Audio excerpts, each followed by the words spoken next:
Now, taking a deeper look at the spate of defiance of court orders in Nigeria in recent times, a legal expert, Wahab Shittu, notes that it is the duty of the Attorney General of the Federation to ensure rule of law is upheld and maintained. Otherwise, he has failed in his responsibility. Commending the eventual release of Sowore and Dasuki, he however condemns the statement of the Attorney General that the two former detainees, Sowore and Dasuki, were released on compassionate grounds. According to him, anyone on the trial for whatever offense must be accorded full rights until convicted. He therefore calls on government to respect the rule of law and obey court orders in order to avoid anarchy. So the court orders are flouted in a constitutional democracy. It is fundamentally the failure of the Attorney General. Because the Attorney General of the Federation is supposed to advise the government to respect the Constitution, to respect rule of law, to preserve and guarantee the independence of the judiciary. So he has no excuse if court orders are not obeyed. It doesn't matter whether the person involved is our friend or is our enemy.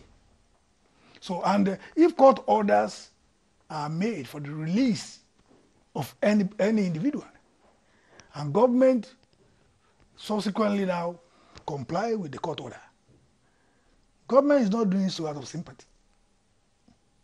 Government is doing so because that's the proper thing to do in a constitutional democracy. Commenting on the activities of the Department of State Services in the Sowore saga, a security expert, Roy Ohidieva, notes that the DSS is an agency with so much clout and as such should have avoided the brawl instead inside the court by professionally rearresting Sowore if need be, away from the court premises.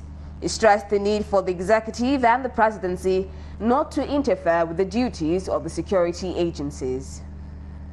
And unfortunately too, there are sound lawyers in the DSS. There are legal persons that have gone through law school that have become majors in legal issues, global legal issues. So I think there was a gap in their communication and operations. So I don't think it was right to have that scuffle at all. The guy would have been picked up very professionally anywhere along the road when he leaves the court and is going. You can pick him up and present the next line of charges accordingly through your legal persons representing you as the prosecutors. You know, it was an international embarrassment. But my advice is every government that is sensitive to the result of their tenure should allow agencies to run.